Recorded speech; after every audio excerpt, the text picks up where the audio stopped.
like I said, when I'm on the floor, I feel like I'm the best rebounder on the floor. What's going on, guys? ダンクマンヨシです。というわけで今回はもちろんこのウィザーズのウエストブルックがヤバすぎたっていうことで、なので今回はこの彼自身と、そしてこの試合についてビールとウエストブルックの言葉を通して見ていく感じです。そしてサブチャンネルも今日も渡辺裕太のインタビューを上げたりして結構最近動画アップしてるので、興味がある方は見てみてください。そして今回ももし楽しんでもらえたら登録してもらえるとありがたいです。それでは本題です。今回は何と言ってもウエストブルックがヤバすぎたということで、彼は今回33得点、19リバウンド、15アシスト、1スティール、2ブロックを残したのですが、このブロックがやばかったね。試合はほんと終盤までウィザーズが1点差で負けていたのですが、ここでウエストブルックがファールをもらってフリースローをしっかり2本決めて勝ち越しに成功して、しかもこの一番最後に相手のシュートをブロックすると。今回はまさにウエストブルックの夜だったのですが、今回のこのウエストブルックのトリプルダブルを持って、彼はオスカー・ロバートソンが持つ通算181回のトリプルダブルに追いついたと。そしてこれは今シーズンにおいては35回目で、彼はここ24試合中19回もトリプルダブルを残していると。もう本当にちょっと前まではこのトリプルダブルっていうのがすごく難しいっていうね、印象やったけど、本当にその概念をね、彼が変えつつあるよね。これについてはウィザーズのヘッドコーチも彼のスピリットと決意が大好きだ。彼は本当にウィザーズをいいチームにするために助けてくれた。リバウンドを取って、クラッチシュートを決めて、クラッチのブロックを決めて、すべて素晴らしいことであり、チームのためにやってくれた。これがウエストブルックであり、彼はずっとこれをやってきたんだ。とコーチも大絶賛のウエストブルックだったんですが、この試合はブラッドリー・ビールもね、大活躍で、彼は50得点を沈めて、彼も明らかに今回のチームの勝利に貢献したのですが、彼は試合の終盤に怪我をしてしまって、一番最後はね、出てなかったんですけど、まずはこの怪我についてビールの話を聞いていきましょう。Honestly, I couldn't tell you when I tweaked it. I knew it was just a little tight in the second half. I mean, the first play of the second half, I twisted my damn ankle. And, I just wanted to make sure I went in the back, make sure it wasn't too crazy. I'm always a guy who bounces back pretty quick, especially with ankle injuries. But, I went back out there, my left hammy felt a little tight. I didn't think anything of it. I just kept playing, pushed through it, and then I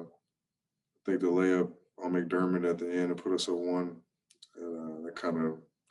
intensified it a little bit, and then the final little floater I missed at the end, that definitely that kind of put it over the top for me. So coach just played smart, got me out of there, and thank God we closed it out. これからウィザーズとしても大事な時期に入っていくので、本当に大事じゃないことをね、願うばかりなんですけど、今の最新情報によると、このビール本人もチームも、この彼の怪我がどれだけ深刻なものか、いまいち分かってないと。だからこれから数日間様子を見て、これからどうするか決めていくと。こういう状態だったんですけど、コーチは大事を取ってビールを今回引っ込めて、最後はラスに託したんですけど、痛めた箇所としては、そのハムストリング、太ももが痛いということで、でもビールが言ってたように、足首もひねっていたようで、この辺についてもね、状況が分かり次第ツイッターでアップデートしていきます。そして今回の八村選手について、彼は今回35分間プレイして、シュートは13本中6本成功の13得点、6リバウンド、1アシスト、1ブロックと、明らかに今回彼もウィザーズの勝利には貢献したんですけど、ペーサーズの選手もやばかったよね。ペーサーズのエース、ドマンタス・サボニスは30得点、13リバウンド、13アシストのトリプルダブル。そしてネッツから移籍してきたカリス・レバートも彼は35得点、14リバウンド、8アシストと、ペーサーズはこの2人がやばかったね。だけどこの今回は終盤でビールがいなかったという状況でチームは頑張ったんですけど、このことについてのウエストブルックの話を聞いていきましょう。Yeah, Russ, you had the go-ahead free throws, the block at the end, and it was all, of course, after Brad went out. When he did go out, what was your mindset as you went out and closed the game? I think at that time you try to find ways to be able to, bring the team along and find ways to execute down the stretch, especially in overtime, and find ways to win the game. That's all you can think about. And hopefully, we can get Brad back and hope for good news and make sure that he's all good to go. Because, his night can't go unnoticed either. He had 50. As much as we talk about myself, he's kind of been keeping us together along the season and being very exceptional along this journey. So I'm grateful to have him as a teammate and to see him, do great things for himself as well. まあ本当にその精神的にもそこまで50得点も決めていた選手が抜けるってことはね、かなり影響したと思うんですけど、まあそれ以上に今回ウエストブルックの勝ちへの執念がやばすぎたと。そして今回この50得点と大活躍したブラッドリー・ビールは、このウエストブルックが彼に与えた影響についても話してくれました。I would say my approach has been different. I feel like I always loved the game. But I would say my approach to the game and my mental and just being locked in and being, one of the best players on the floor at all times and channeling that mindset, I think I definitely credit him for that, to be able to witness him. I mean, he's MVP. I say it all the time whenever he's talking, I'm listening.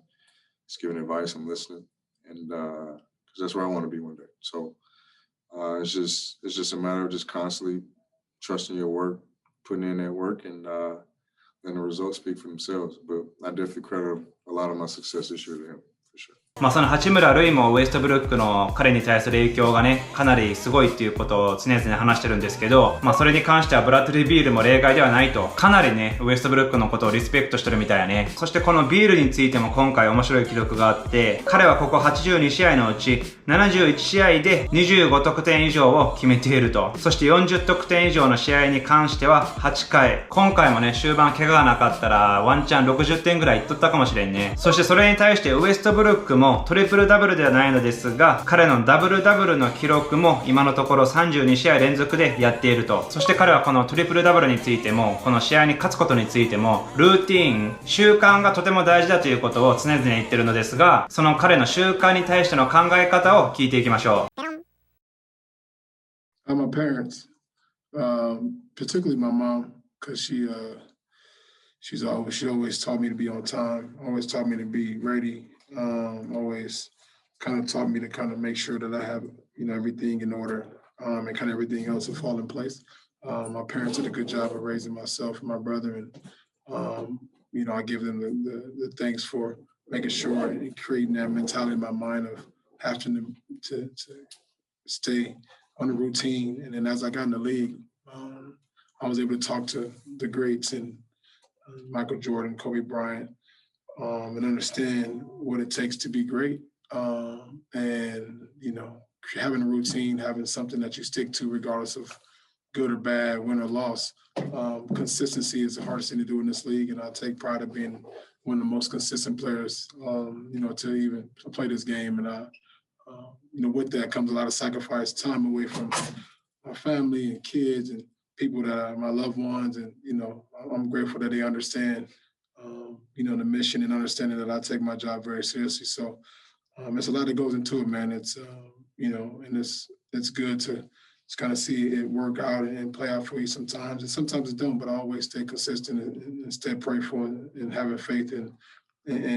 my craft. このウエストブルックのトリプルダブルももう一種の彼のルーティーンになっとるよね。まあこのルーティーンをしっかりやることが、まあ彼しかり、マイケル・ジョーダンしかり、コービーしかり、成功するための秘訣になってることは間違いないみたいやね。そして今回ウエストブルックはリバウンドにおいても両チームトップの19本と相変わらずリバウンドがやばいんですけど、これについてね、彼がコメントを残したのですが、最後にそれを見ていきましょう。